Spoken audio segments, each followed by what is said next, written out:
Oh man, am I in a good move? I'd love when people challenge me, man.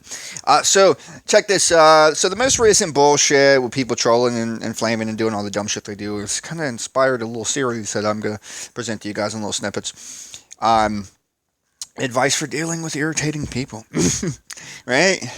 Irritating advice for dealing with irritating people. Anyway, so this will be a couple examples of ways you can fuck with people that are bothering you, and I'll give a couple different scenarios. Okay. Well, I've shown some clips on some of these things, so if you've seen it, sorry. If you haven't, welcome to the bizarre nature of chaos.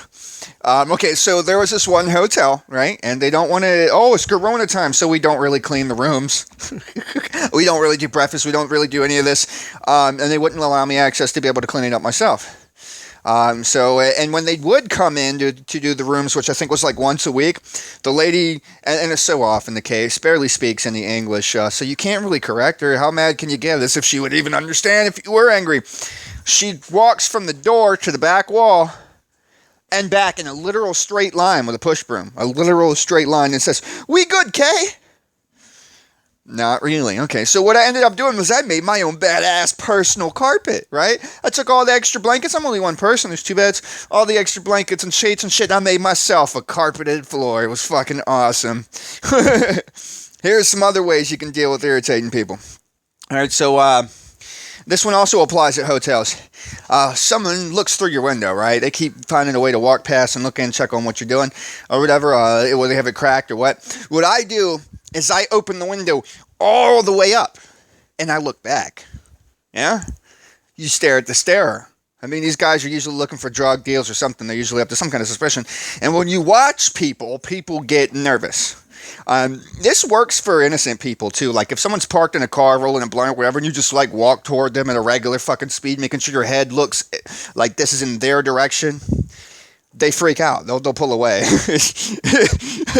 And then leading to the third one, which is noisy neighbors. Now, I don't want this to sound too racial, but there are some components to this of what the most logical attack would be to reverse the irritation. If it's I mean, because there are stereotypes that are mostly true to us, like including white people, like, well, we can like more country and rock and roll and stuff like that. So that being said, if someone is playing loud, bassy rap music, as they just were, at 1 in the morning, and bothering you, you know what you can do. Now, technically, you can call the police, but wouldn't that be stupid, right? I mean, it goes right along with the stereotype. What I'd like to do instead, and they can call the police if they want, is match or exceed the volume that they're making, knowing that I can guarantee do that. I have all the equipment and all the best songs and all the right frequencies. Don't even have to be a song. I can use a straight wave generator if I want to. But I find the most effective for these loud, bassy, careless, inconsiderate, self-centered rap players is rock and fucking roll, like heavy metal, thrash metal. That is the best way. And I'll usually say something loud enough just in case they can hear me to say that literally I'm a professional insomniac. I stay up for like 13 days. I can keep this up longer than you. I can act just like you. If you want to show disrespect, I'll show disrespect and I'll do it better.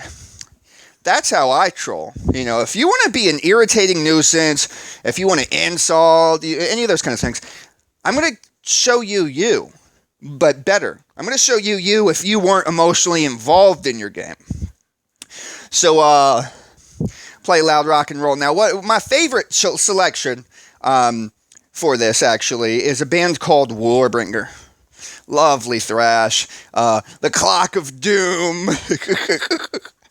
Check them out. It's like the perfect noisy shit if you actually like rock and roll to calm yourself, giving yourself a volume that blares out theirs, first off, as you can tune out the shit you might not have liked.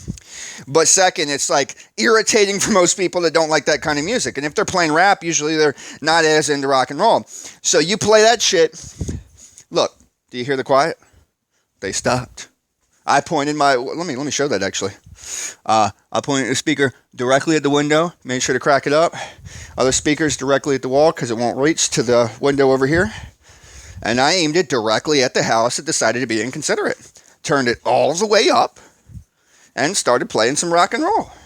And if a song like Marilyn Manson, what's it called, Rock and Roll Nigger comes on, yeah, it has the R, so I have to pronounce it that way, all the better, because you're the one pissing off and being inconsiderate of other neighbors. Has nothing to do with racism, but I'm glad that you get to be pissed too. So these are just some ways you can fuck with people in real life. I'll probably turn this into a little mini-series. Hopefully I can catch some footage at some point. I'm still using the old broken phone of like real time of me fucking with people, and y'all can either laugh or consider me a horrible monster. I'm Kevin Chaos. This is like trolling trolls, but not really. I don't think they mean to be obnoxious, but people tend to think only of their fucking selves, and I tend to force them to think of others. Peace.